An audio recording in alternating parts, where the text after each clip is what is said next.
Olá, bom dia, minhas amigas, meus amigos, essa terça-feira, dia 4 de agosto, um dia que começa meio frio aqui em São Paulo, mas que vai esquentar durante o dia.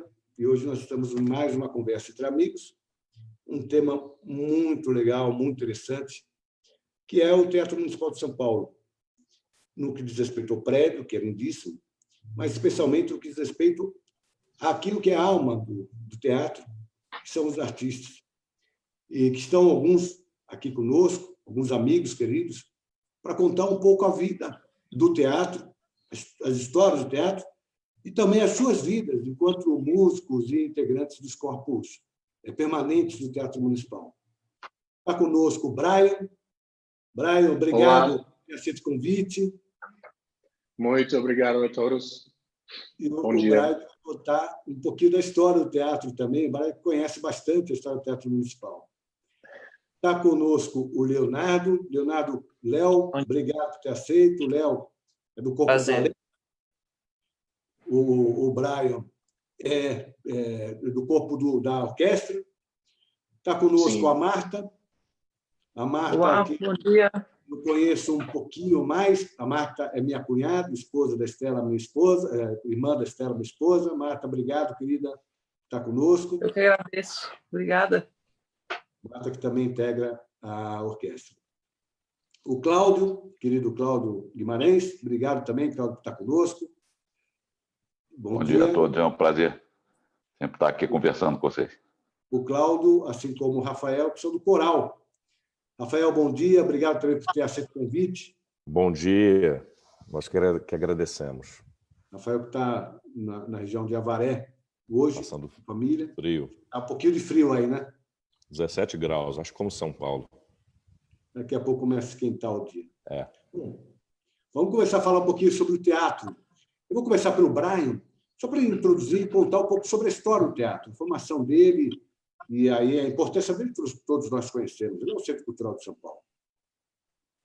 Então, a história do Teatro Municipal começa pouco antes de 1911. Ele foi construído em 1911. Aí houve um grande movimento antes, várias tentativas de criar um grande teatro municipal para São Paulo antes, mas finalmente deu fruta e foi realizado em 1911. Aí, a partir de 1913, nasceu uma entidade chamada Centro Musical de São Paulo, a Orquestra do Centro Musical de São Paulo, que foi fundado pelo Savino de Benedictus, e ele era um imigrante de Itália, e ele fez questão de criar uma orquestra residente do teatro. E isso tomou a forma da Orquestra do Centro Musical de São Paulo, e ao longo dos anos essa entidade foi transformando até que eventualmente ela virou em 1939 a Orquestra do Teatro Municipal, e em 1949 a Orquestra Sinfônica Municipal, que é a forma que ela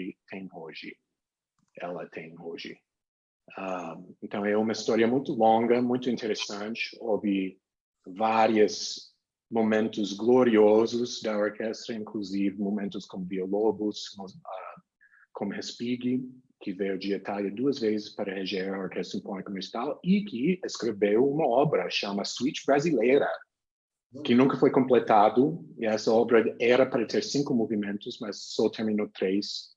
Mas mesmo assim, esta obra do grande compositor Respighi foi escrito e teve sua estreia no Teatro Municipal. Acho que foi em 1927, ou por aí. E aí, desde então, esta entidade maravilhosa está lá, residente no palco do Teatro Municipal, e é um orgulho meu de poder fazer parte desta maravilhosa orquestra e essa peça de história brasileira também. Marta, nós temos alguns corpos permanentes. Conta um pouquinho da estrutura dos corpos permanentes. Quais são os corpos permanentes do Teatro Municipal?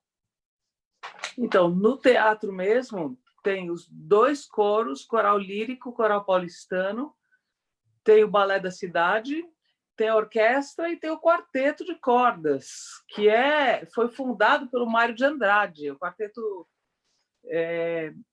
acho que é de 1935, ou talvez uma coisa assim, nos anos 30, eu acho, que foi idealizado pelo Mário de Andrade, com a ideia de difundir música brasileira, fazer música de câmara e especialmente de difundir música brasileira e incentivar compositores brasileiros a comporem para essa formação.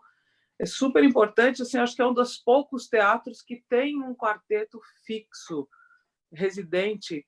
Então, tem esses corpos, cada um, né, vai falar dos seus. E, assim, em paralelo, tem, ligado ao teatro também, as escolas, né? Tem a escola de... Depois, se você quiser, eu falo um pouco. Escola de dança, escola de música, e tem a Orquestra Experimental de Repertório, que é uma orquestra pré-profissional, também com já...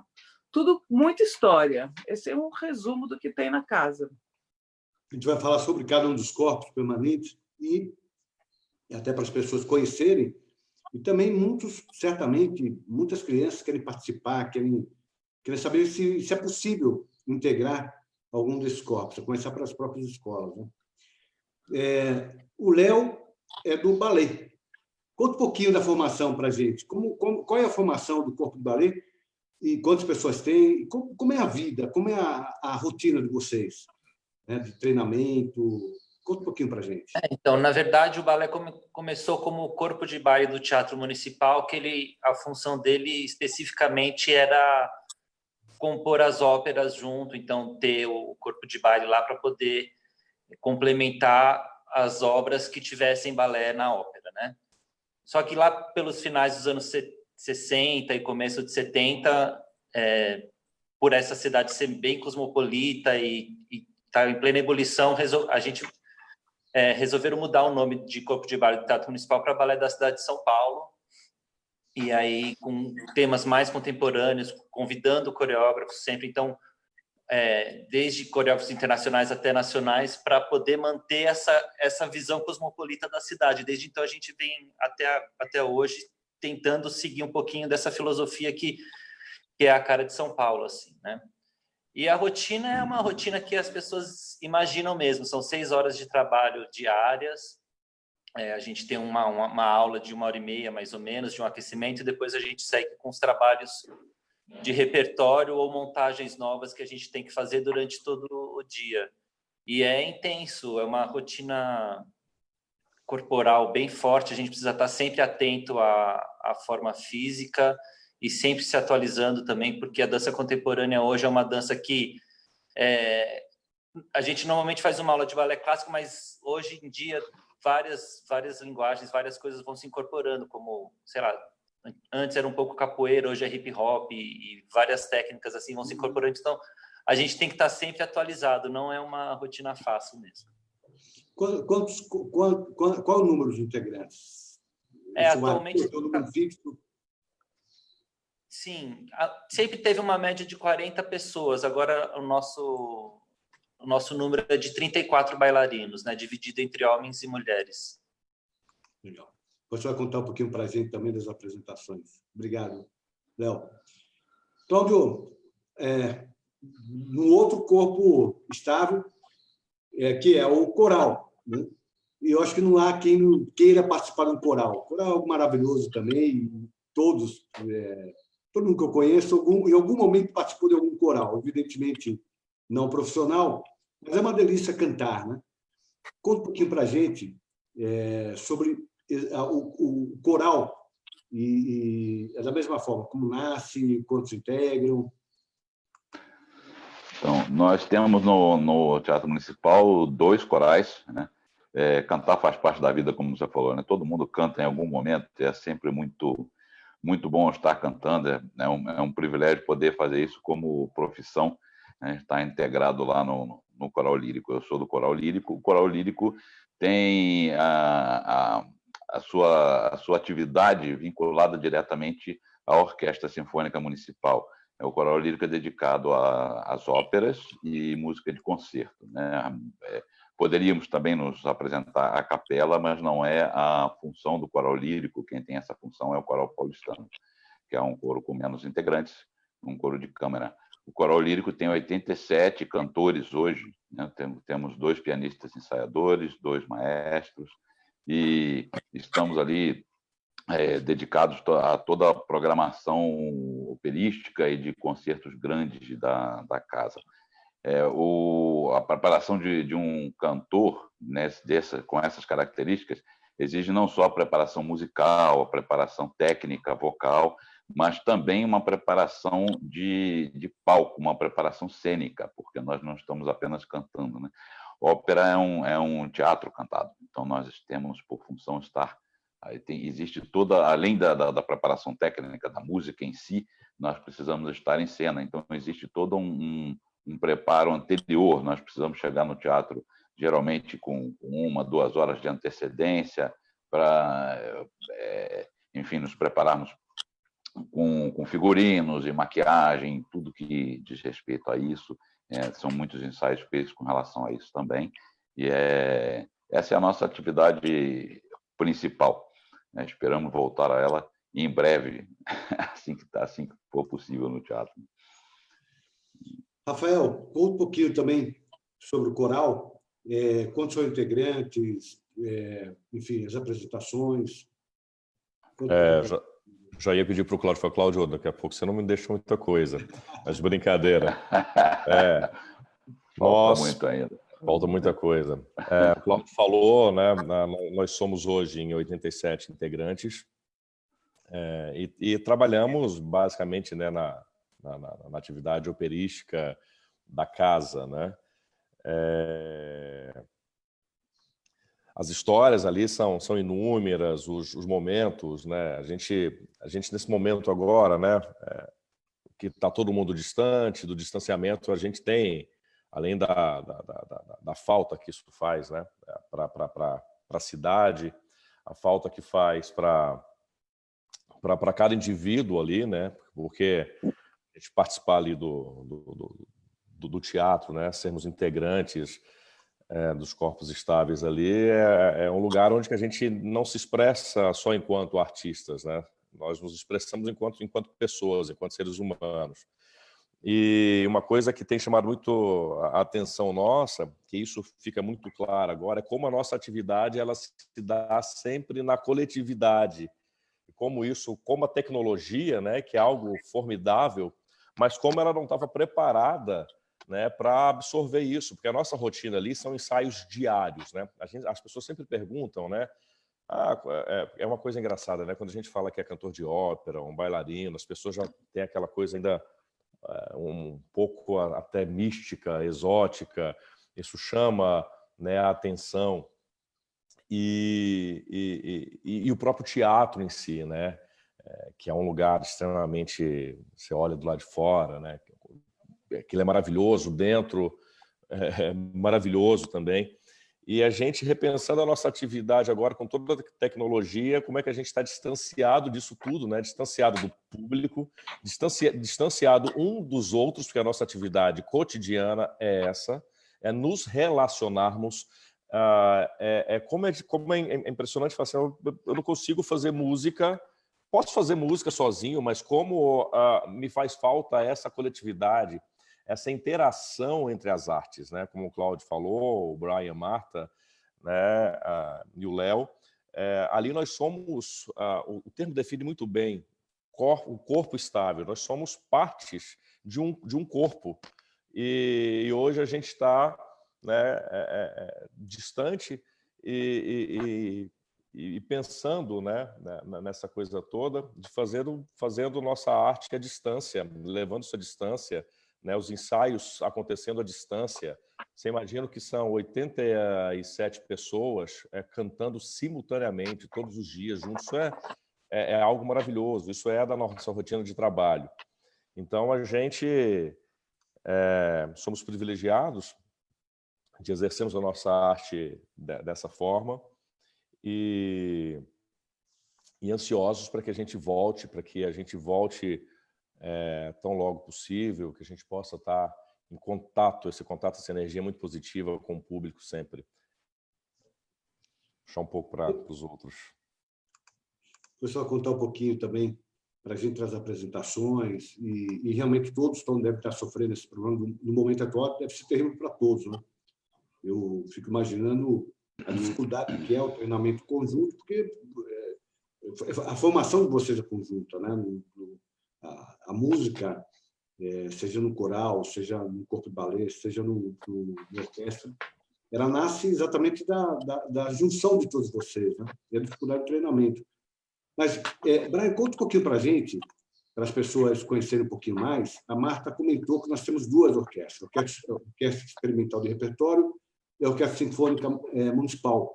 A orquestra, como é que funciona a Orquestra Experimental? São pessoas que estão iniciando agora, que têm algum tipo de formação? Como é que as pessoas, aqueles que eventualmente têm interesse, têm idade para começar? Como é que funciona? Tá, eu vou iniciar aqui, Marta. Se eu falar uma coisa errada, por favor, me corrija, tá? Imagina. Então, a comunidade do Teatro Municipal, ele tem vários aspectos, né? Ele tem a missão de formar músicos e também de difusar e aperfeiçoar música, dança e ópera. Então, a gente tem as escolas de música que começam com curso de iniciação até formação. A gente tem a orquestra pré-profissional, que é uma orquestra de treinamento, que é a orquestra experimental. E nós temos a orquestra profissional, que é a Orquestra Sinfônica Municipal. Então, a maioria das pessoas no experimental estão recentemente formadas, ainda não conseguiram um contrato um contrato fixo numa orquestra em algum lugar, mas estão precisa de treinamento do seu arte para poder aprimorar, né, seu trabalho e, com sorte, ingressar numa das grandes orquestras do Brasil e do mundo. Então, eles entram...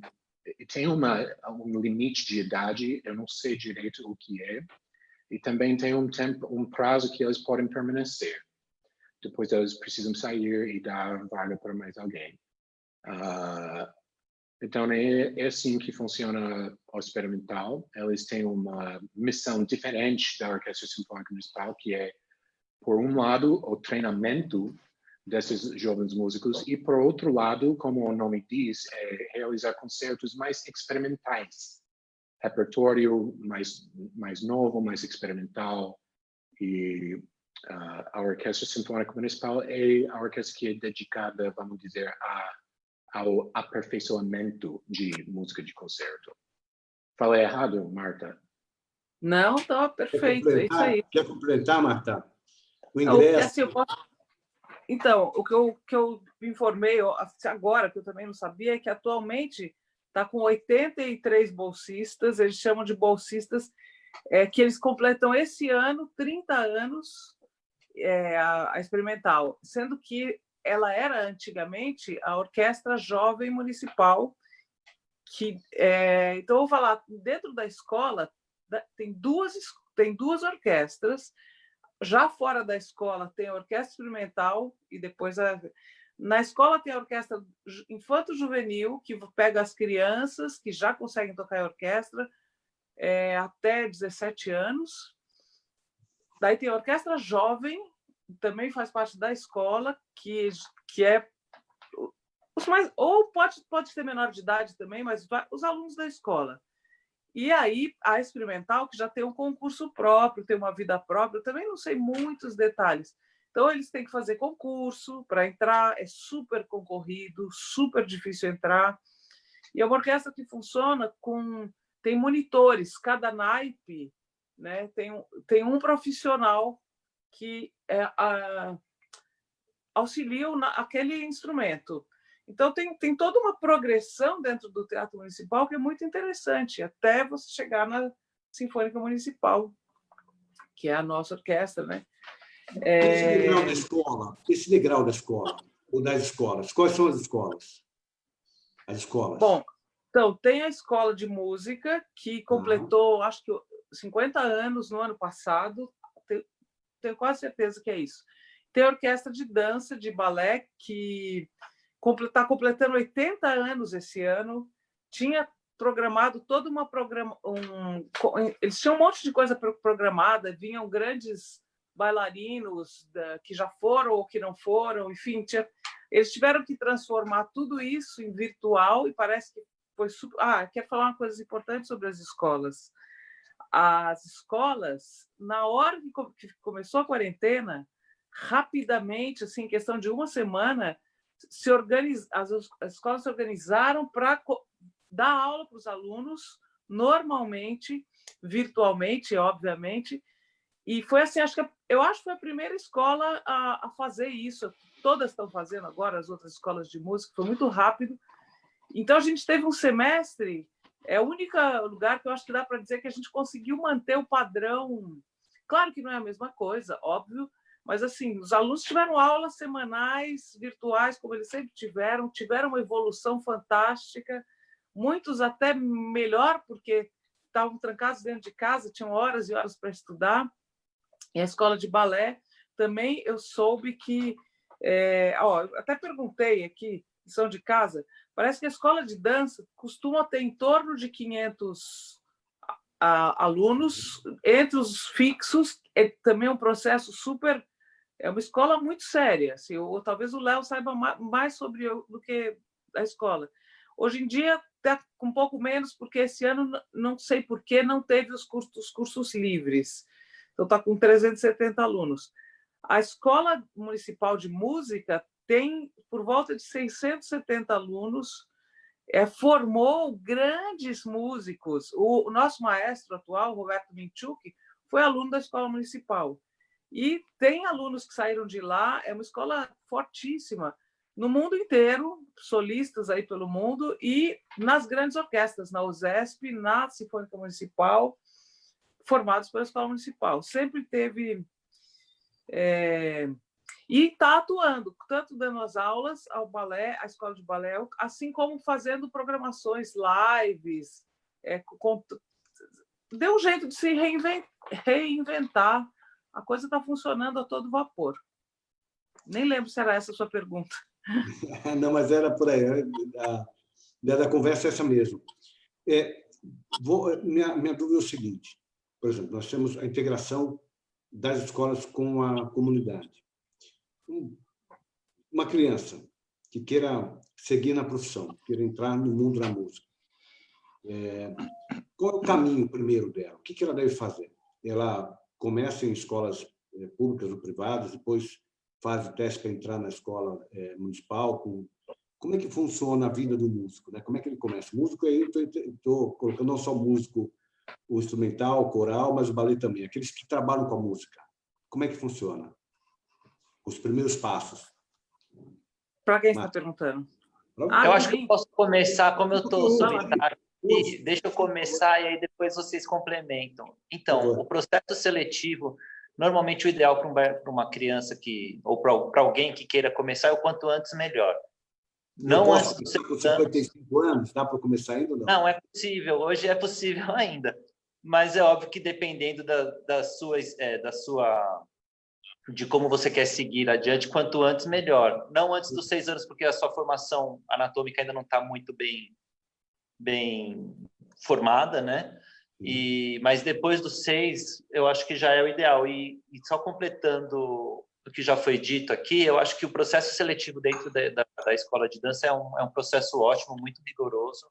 Rigoroso no sentido, não no mau sentido, não no sentido pejorativo, mas é que assim, eles se atentam a todos os detalhes para que essa criança possa desenvolver a técnica e também não só a técnica, né? Essa inserção social acho que é super importante. Tem muita gente de várias camadas sociais. Eu acho que isso dentro de uma escola, eu acho que é importantíssimo também, até para formar um cidadão mais culto, mais ativo, mais inteligente. Então, acho que a dança é importante, mas não são todos que saem bailarinos. Então, acho que de qualquer forma, a gente dá essa oportunidade de informação e de formação também para essas crianças que vão crescer absorvendo arte, ouvindo música todo dia, dançando, se movimentando com várias técnicas. Eu acho que é importante. É um processo de 8 anos.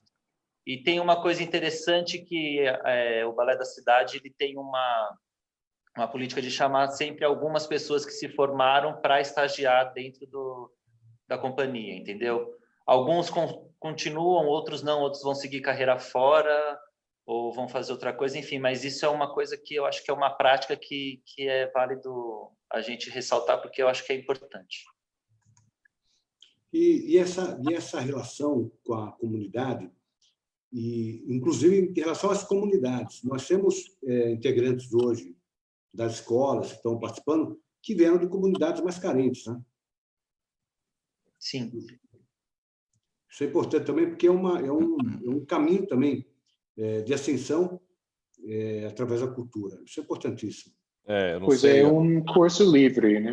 É curso livre.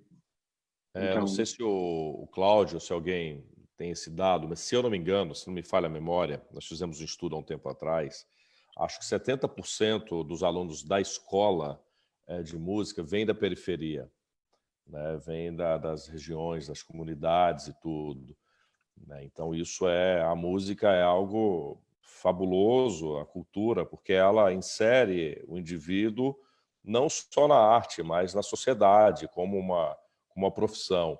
E como você tem uma escola ligada diretamente ao teatro, automaticamente a gente tem o espelhamento, né?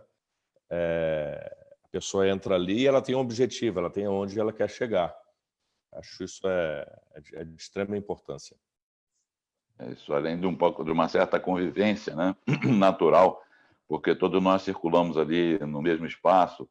Então, quando estamos ali, às vezes num ensaio ou numa reunião, nós já nos encontramos lá com os estudantes, estudando pelo caminho. Algumas pessoas que são músicos, né, profissionais do teatro, trabalham também nas escolas, como é o caso da Marta, por exemplo. Então, existe ali um vínculo importante, né, entre o produto final, né, entre a parte já profissional e quem está se formando ainda. Isso é fundamental.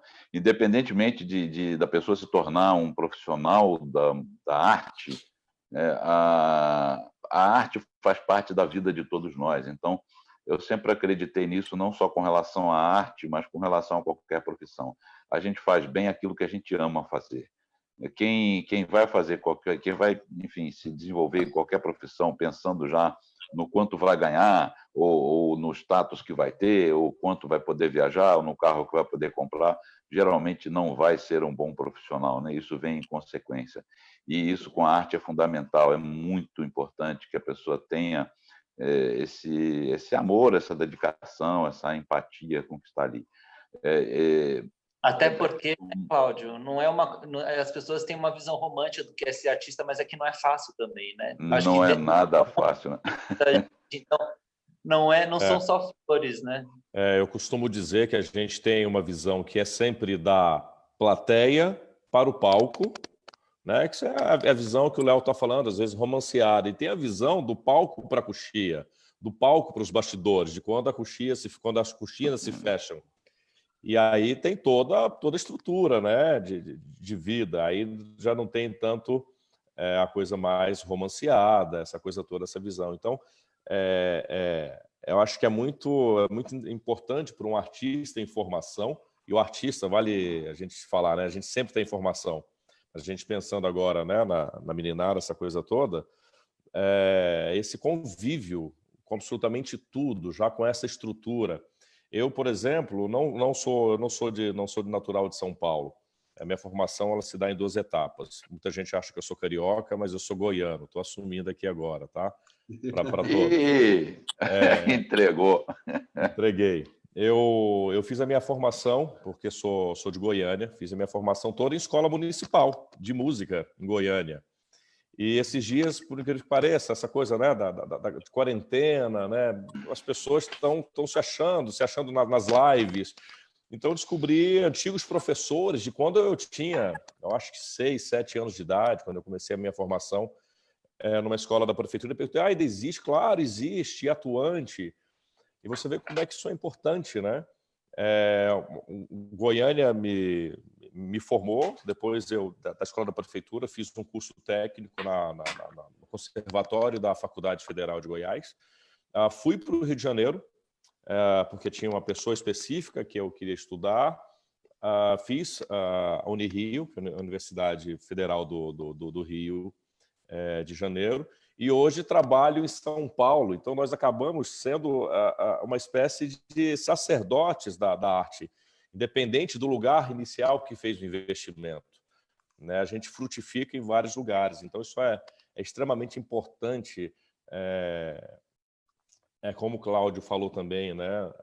A escola, talvez nem, eu sou de uma época ainda que muitos dos meus amigos, todos os meus amigos de infância, tiveram algum acesso a algum instrumento, fizeram alguma coisa de música. Eu sou o único que me tornei um músico profissional, né? Os outros têm as suas outras profissões e tudo. Mas como é importante essa coisa da arte presente Rafael, deu uma travadinha no ser humano, porque isso, como o Cláudio disse, faz parte de tudo. Voltou? Voltou? Eu não sei de onde parou. Como nesse momento, né, dessa pandemia que pega o mundo de surpresa, como a arte está sendo importante, como a gente tem ouvido isso, né? As pessoas agora podem conhecer um pouco da nossa rotina. Eu estava falando da outra vez e acabei não completando. A nossa rotina no teatro é uma rotina, quando a gente está em temporada, com a apresentação de óperas ou balé, música sinfônica, música de concerto, é uma preparação quase que de domingo a domingo, sejam os ensaios, sejam as apresentações. E agora a gente está ter uma oportunidade muito grande que é entrar na casa das pessoas, né? Por exemplo, esse bate-papo é isso. A gente está entrando na casa das pessoas, da sociedade, dizendo de uma forma não tão romantizada, só do palco, que é muito importante também, essa beleza também, né, a pessoa entrar no teatro, poder participar e tudo, mas também de entender o quão importante isso é para a nossa sociedade. É verdade. Deixa eu fazer o registro de algumas pessoas que estão conosco. O Vitor Manacelli, Helene de Almeida, o Marcelo Barbosa, o Sócrates, querido Sócrates Cordeiro da Silva, Fernando César Caruso, o Marcos Carrasco, a Cida Prado, o Flávio Marques Alves, José Rocha Pinto, a Patrícia Bravanel, a Libana Aparecida, a Cleonice Moura, o Guilherme Monteiro, querido Robson Barreirense, que mandou um abraço ao Brian, a Vladimir Cassani, depois eu comento o nome dos outros. Brian, eu sempre digo que cultura é a alma da cidade. Cultura é o espelho daquilo que é a cidade. O teatro reflete muito isso, né? A participação das pessoas, essa participação mista, inclusive com pessoas da comunidade, isso dá esse também esse complemento da alma, né? E aí até nas apresentações, certamente essa participação conjunta reflete nas próprias apresentações, né? Sim. Sim, e eu gostaria de ressaltar a enorme diversidade de programação que esses artistas produzem. E muito contrário a uma coisa que às vezes as pessoas escutam, que o que a gente faz é elitista ou falta de diversidade. Para quem é um sério estudante da história de música de concerto e de ópera, você vai achar sempre que esta forma de arte foi sempre na vanguarda de integrar as ideias de várias comunidades. Então, no meu país, dos Estados Unidos, por exemplo, quase todos os grandes compositores que você pode citar incorpora elementos das várias regiões do país e culturas do país. A mesma coisa é com certeza verdade em Brasil, até mais, onde as obras de Villa-Lobos, ele fez questão de incorporar os vários elementos de várias culturas. E lá no Municipal, tanto nas escolas, tanto nos corpos profissionais, a verdadeira diversidade da cidade de São Paulo é amplamente representada. E como eu comecei a falar só agora, quem estuda a história de música clássica veja que sempre fornece um lugar para o voz de fora, para quem está de fora. isso se veja muito, é uma história muito comum em música clássica, e a comunidade ela é desenvolvida por volta do amor de música, neste caso também dança. E as demais perguntas que frequentemente dividem a sociedade em linhas artificiais não existem em nossa comunidade, porque o que orienta e que une nossa comunidade é o amor de música, de dança, de ópera. E acho que isso é muito bonito. Então, eu espero que essa resposta teve alguma coisa a ver com a pergunta. Se alguém quiser fazer um comentário, eu realmente tenho muito claro isso, né? A importância da cultura para a construção mesmo da comunidade. Oi? Não, eu completaria, tem tudo a ver isso, e que nas escolas, o que a gente vê, justamente por ser uma escola pública e ter pessoas de todos os tipos, na verdade, misturadas, mas com a grande maioria, como o Rafa falou, né, pessoas da periferia, muita gente do interior, tem muita gente, é uma loucura, que pega trem, vem 2 horas para chegar na escola, ter uma aula de 1 hora, e mais as aulas de teoria, porque é uma formação completa, né? Não é só instrumento, tem teoria, história da música, harmonia, é uma formação completa de música. E, para você ter uma ideia, inclusive tem muitos alunos de música das universidades, é uma loucura isso. Quando eu entrei na escola e vi isso, fiquei espantada, que vem para a escola municipal, às vezes até depois de estar na universidade, porque tem professores lá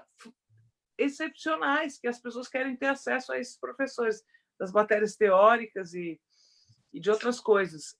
Bom, mas o que eu queria falar não é nem isso, é o quanto isso é uma visão pessoal bem minha, que eu acho que não é, inclusive, da instituição, depende, né? Porque mudam muitas direções, mas assim, eu acho super importante o fato de que tem pessoas lá que realmente nunca vão se tornar músicos profissionais, porque isso a gente já falou. Tem grandes nomes, tem o Roberto Minchuk, que tem pessoas que ficaram muito famosas, que passaram pela escola, estão nas orquestras profissionais, mas eu valorizo muito as pessoas que também não vão ser, mas que a gente vê que a música transforma a vida dessas pessoas num nível, né? Eu já tive alunos assim, com pai preso, com um pai que morreu de overdose, com pessoas assim que saíram, poderiam estar inseridas num contexto de vida muito, sabe?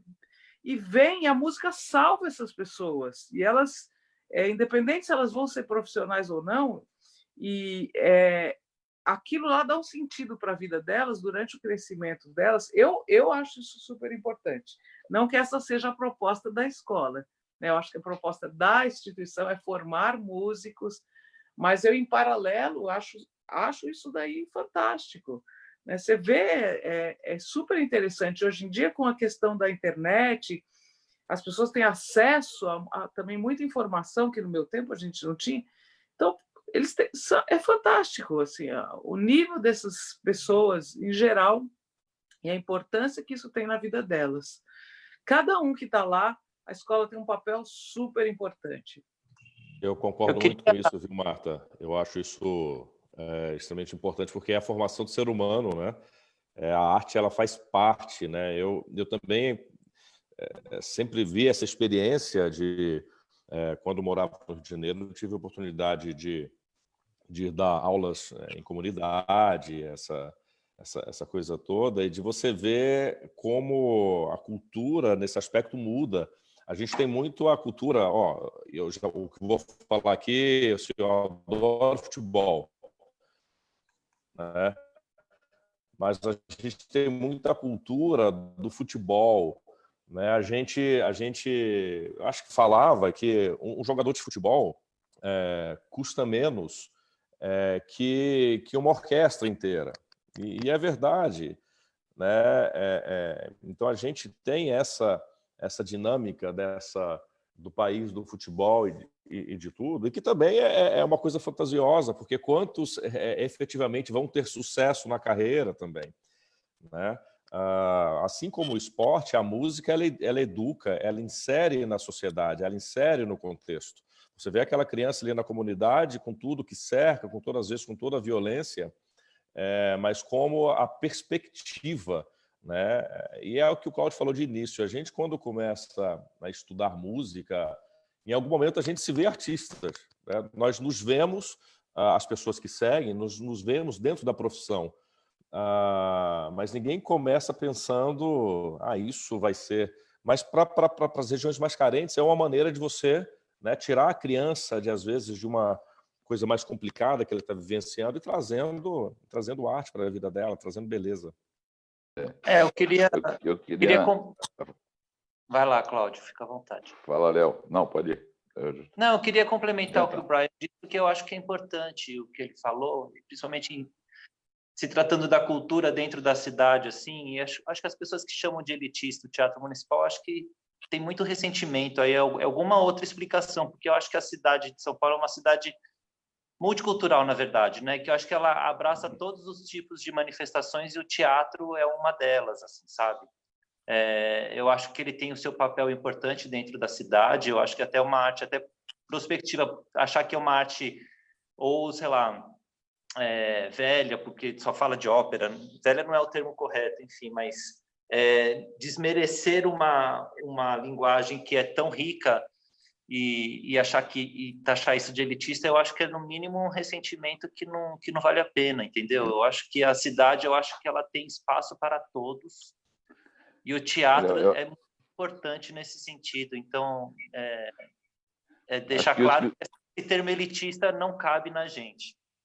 Acho que isso que o Léo está falando tem muita relação com um momento histórico, né, do que é lá já do Brasil colônia, de quando as coisas começaram a acontecer em termos de arte no país, em que existia uma separação muito grande entre a arte culta que vinha da Europa e a arte que era praticada nas ruas, que veio com os próprios escravos, enfim, que eram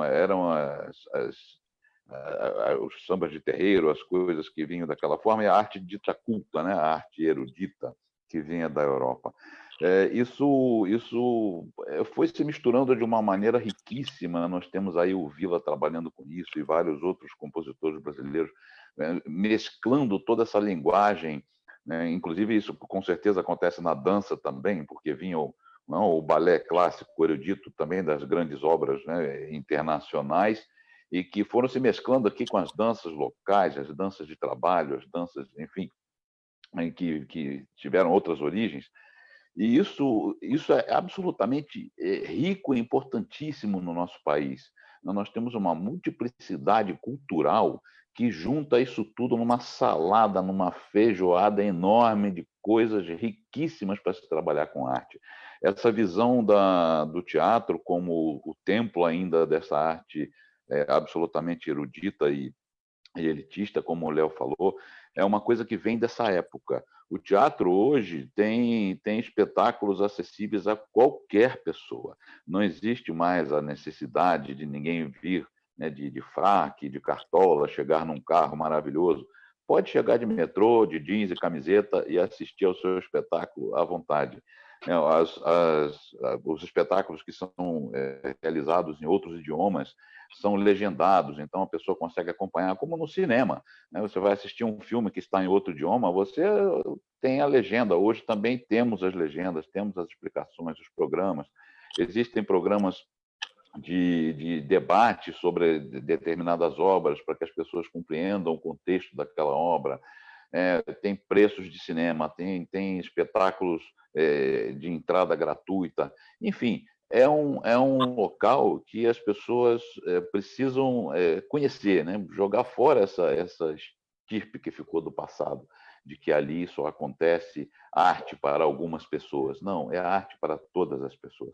E a gente sabe que, apesar de estarmos fazendo uma arte que exige uma elaboração maior, um trabalho mais aprofundado, enfim, uma dedicação maior, um estudo maior, isso independe de que vá atingir as pessoas que tenham esse mesmo estudo, porque não é esse o objetivo da arte. O objetivo da arte é atingir os sentimentos, as emoções, as sensações, não importa o quão elaborada ela seja, ela vai sempre atingir o coração das pessoas. E a gente tem um exemplo disso quando acontece no mundo afora, né? Espetáculos ao ar livre, coisas, né? Flash mobs, em que as pessoas estão ali e ficam maravilhadas com qualquer tipo de arte que está acontecendo. Então, é um convite assim, que eu faço a todos os que estiverem nos ouvindo e nos assistindo aqui. Visitem o teatro, né? Deem-se a oportunidade de ir lá, escolham algumas coisas e vão. Né? Esperamos que daqui a pouco estejamos abertos novamente para que isso possa acontecer melhor. E é isso, Cláudio. Também a gente não esquece a nossa essência erudita também, né? Porque eu, por exemplo, a gente faz aulas de balé clássico todos os dias, mesmo sabendo das outras técnicas que é necessário. Então, é uma visão bem prospectiva, a gente olhar para o passado para poder sempre reinventar o que a gente né? Entendeu? Então, eu acho que a gente conhecer a nossa essência o tema não é ruptura, entendeu? O teatro ele tem a sua história, ele tem a sua identidade e o erudismo é uma delas, entendeu? Então, é não esquecer a nossa essência e saber aí também absorver outras linguagens e outras coisas para que a gente possa seguir em frente. Eu acho que é um pouco isso. Vou mudar um pouquinho do assunto, perguntar do momento atual, porque o Cláudio falou, espero que seja logo. Vocês falassem um pouquinho como é que está o momento atual para vocês, né? O Rafael já tinha falado isso, a necessidade, trabalham sempre em equipe, né? A necessidade de estar próximo, e hoje está distante. Vocês, como é que está o treinamento de vocês? Vocês têm que fazer algum tipo de treinamento? E depois, qual a expectativa? Se entre vocês conversam um pouco, há alguma ideia da volta? E os projetos que estavam programados para esse ano? Se mantém algum? Foram cancelados? Estão em suspenso? Como é que está a programação? Aí eu pergunto para todos. A vida do artista, né? E aí isso independe do momento atual. Ele é sempre... é uma vida de atleta, né? O bailarino, isso é mais evidente, né? Dos músicos, cantores, dos músicos instrumentistas, não tão evidente, mas é uma realidade. Não tão evidente para quem olha de fora, né? Mas a gente tem que ter uma vida basicamente atlética. Cantar é você trabalhar musculaturas, né? Não só as nossas cordas vocais. Então, a gente tem que sempre estar em dia com os nossos treinamentos, os nossos vocalizes, né? Que às vezes os vizinhos... eu dou sorte com isso. Tenho ótimos vizinhos, não reclamam. Mas isso é frequente na nossa estrutura individual, enquanto artista individual. Inseridos na coletividade, é uma adaptação muito grande que a gente está vivendo, né? Porque a tecnologia, a gente não estava preparado para isso, né? A gente vê aqui que a gente fazendo uma live, há pouco tempo agora, atrás, a minha conexão falhou. Você imagina isso cantando. Cantando, naturalmente, você chega com defasagem. Como é que você faz um ensaio com 88 pessoas em lugares diferentes, ensaiando? E isso está sendo um grande desafio. Isso tem sido feito na medida do possível, do que tecnologicamente permite. A gente está mantendo as nossas atividades. Algumas lives, algumas gravações sendo feitas. Deixar os outros colegas falarem. Fala um pouquinho da orquestra, Brian. Né?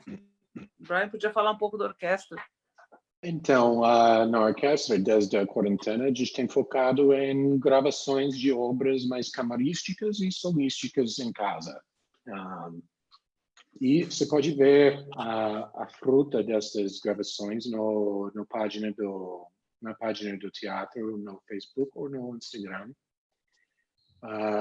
Eu fiz a minha contribuição. Eu tomei a oportunidade de estudar mais profundamente uma obra solística, né? Como Cláudio e Rafael têm falado, a natureza verdadeira do nosso trabalho é coletivo, mas tudo bem. A gente toma oportunidades de explorar outras opções e então está tendo muita música solística e temos esperança de que já podemos começar a fazer gravações profissionais dentro do teatro para a apreciação do público. Isso será um grande passo para frente. E no demais, estamos esperando ver como que será. Concerto física não temos marcado com público. Acho que não tem tais eventos acontecendo na cidade ainda marcado no momento, mas estamos usando o tempo para também refletir sobre os concertos que já aconteceram e planejar como que os próximos concertos podem ser em sua melhor forma. Este é o ano de Beethoven, 250 anos do Beethoven. E era para fazer um grande ciclo das sinfonias deles. Então, quem sabe se ainda não dá para realizar o Beethoven nasceu em dezembro. Então quem sabe, ele é Capricórnio. Então, talvez dá ainda para fazer esses concertos. Então, estamos analisando as nossas gravações antigas, que todos vocês podem ver no YouTube, no canal do Teatro Municipal. O ciclo Beethoven de 2019 está lá na íntegra. E analisando o que podemos fazer para atingir um novo nível de excelência neste ano de Beethoven. E, em geral, é isso. Tentando fazer o máximo que podemos fazer, dado a realidade. Nós tivemos uma política muito séria da prefeitura, tanto no cuidado com os artistas, quanto na paralisação. Assim que esse cenário veio à tona, essa coisa toda. Então, foi uma política muito séria no aspecto, né, do cuidado conosco, com os artistas. A gente sabe que existem compromissos, né, inúmeros e tudo, mas isso não foi colocado como carro-chefe. O que foi colocado foi o compromisso, né, com a situação tão difícil que a gente está enfrentando, né? Então, nós artistas ali fomos cuidados, protegidos e continuo, acho que, nesse caminho, né? A gente começa a ouvir agora falar em novas fases de reabertura. Por exemplo, a gente sabe que a USESP, que é do Estado, né, já voltou com as gravações, não para público, mas, como o Brian falou, voltou com as gravações presenciais em palco, que aí você tem um trabalho mais de qualidade, né, de um streaming de mais qualidade. Tudo que a gente tem feito hoje, a gente está fazendo de dentro de casa, e aí o teatro tem a sua estrutura, nós aqui somos artistas, o teatro tem a sua estrutura que organiza essa coisa toda, ele seleciona esses vídeos, solta, né, toda essa equipe do teatro administrativa. A gente contribui com o que a gente pode, e a gente realmente está esperançoso que em algum momento a gente consiga, dentro desse planejamento que eles com certeza têm, no aspecto de que as transmissões comecem a acontecer do palco também. Então, a gente está esperando as fases da cidade, que a cidade se encontra, né? Um sinal para a gente que é positivo é quando a gente vê uma instituição irmã, né, que é a USESP, já voltando a essas atividades. E no cenário muito esperançoso, seria maravilhoso se todo artista ele quer estar na sua casa, né? A gente está distanciado da nossa casa e a gente torce, mas a gente não tem uma perspectiva além dessa que o cenário atual tem mostrado. Léo, e o balé é mais fácil ou mais difícil, né? Ou a dificuldade é igual? Não, é difícil. Primeiro, sim, é uma coisa que ninguém imaginava, né? Acho que nunca ninguém esperava que uma coisa desse tamanho fosse acontecer. Então, acho que todos, assim, sem exceção, precisaram se reinventar e se adaptar a uma situação que era totalmente imprevisível. Eu concordo com o Brian que, assim, o balé é mais evidente que é uma atividade corporal, mas na verdade todos são, né? Todos estão ali no palco com o seu material de trabalho, é o seu corpo, né? Seja com a voz ou com o movimento em si. Mas o que a gente faz é uma aula e a gente também está tentando, na medida do possível, produzir algum material criativo. Então, assim, dentro de uma organização estrutural ali entre direção e elenco do balé. A gente vem fazendo vídeos em casa e vem colocando isso via Instagram ou o próprio Facebook ou YouTube. E a gente tenta manter essa atividade dentro de uma certa normalidade, mas o fato é que a gente realmente precisou se reinventar, né? Não foi uma coisa fácil, assim. Eu acho que é um processo. Tem o seu lado negativo, que a gente quer estar no palco, a gente quer estar na nossa casa, mas eu acho que também traz outras possibilidades que o teatro talvez não estivesse pensando e que eu acho que a gente pode seguir a partir daí com esses vídeos, que é uma coisa que eu acho que até fora do país, eu acho que já é uma coisa até natural. E é importante que a gente tenha também essa possibilidade de acesso à cultura para algumas pessoas, assim, né, via streaming ou alguma coisa do tipo. Eu queria falar uma coisa, falando em treinamento, eu vou precisar me retirar, eu queria pedir licença, porque eu preciso fazer uma aula agora, então... Obrigado. Nós estamos acabando, nós acabamos às 11 horas. Na verdade, eu já ia me despedir de todos, ia passar a palavra para cada um por uma palavra final. Então, já começando pelo Léo, só para agradecer a você e dizer da importância de termos momentos como esse, para que as pessoas conheçam um pouquinho mais do Teatro Municipal e da música de São Paulo. Viu? Obrigado. Não, é um prazer e eu estou sempre disponível quando precisarem. Obrigado, tá, gente? Um abraço. Obrigado, querido. Bom, Saira. Brian, Cláudio, eu queria só me despedir agradecendo vocês por o trabalho que vocês fizeram pela Santa Casa. A apresentação que foi um sucesso, muita repercussão e certamente sensibilizou muita gente da necessidade de ajudar a Santa Casa, que atende a população mais carente de São Paulo. Ontem nós tivemos com o provedor, e o provedor pediu que transmitisse um abraço a todos. Viu? Grande abraço, gente. Nós aqui agradecemos. Né? Ô, Marcos, posso falar? Esse foi... Fala. Esse foi talvez o trabalho pioneiro do teatro nessa fase, né? E foi muito gratificante poder colaborar com isso, que foi uma idealização sua, um convite seu. E nós queríamos também deixar aqui, né, um agradecimento especial por tudo que você tem feito pela arte, pela cultura, pelo teatro, a sua dedicação. É um incentivador da cultura, da arte, né, em São Paulo. É fundamental que existam pessoas assim que possam levar isso tudo para adiante.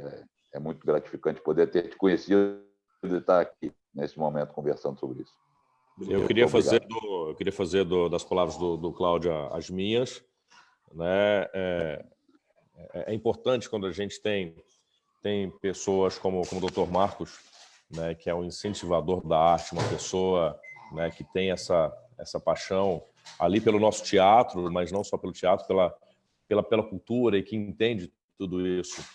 Nosso muito obrigado pela sua sempre ajuda, seu sempre entendimento, seu sempre olhar generoso para conosco. Isso é muito importante para a gente. Obrigado. Sim. Muito obrigado, Dr. Marcos, por seu reconhecimento da importância do teatro e da sua comunidade para a cidade de São Paulo. Eu concordo, como vocês dizem em português, faço as palavras do Cláudio, minhas também. Muito bem. Muito obrigado, doutor. Muito bem. Então, eu também quero agradecer, né? A gente é em plena férias de janeiro, trocando ideia com você, se dando conselho para a gente, né? Não tem como agradecer pela ajuda aí que você deu para a gente. Sempre qualquer dúvida, está aí falando com você. E essa ideia do Santa Casa foi genial, porque, inclusive, acho que foi uma das primeiras orquestras que gravou alguma coisa, né? E pelo que eu soube, repercutiu super bem lá para a campanha de... Para quem não sabe do que a gente está falando, a orquestra, algumas pessoas da orquestra e do coro do teatro gravaram um vídeo em apoio a uma campanha da Santa Casa para arrecadação de fundos, e parece que reverteu super bem. A Santa Casa continua precisando, eu acho, inclusive, de ajuda, e eu fiquei super feliz de ter participado, e tivemos um apoio institucional do teatro para lançar esse vídeo. Foi uma campanha conjunta, ideia sua. Obrigada, e obrigada por hoje. Muito legal mesmo. A gente conseguiu ajudar bastante Santa Casa, e ontem o provedor esteve conosco e falou isso. Agradeço a todos. Gente, um abração, obrigado por terem participado e vamos continuar esse trabalho. E estamos todos curiosos para quando vamos poder voltar ao nosso Teatro Municipal. A gente está ansioso também. Tchau, tchau. Obrigada aí. Bom dia.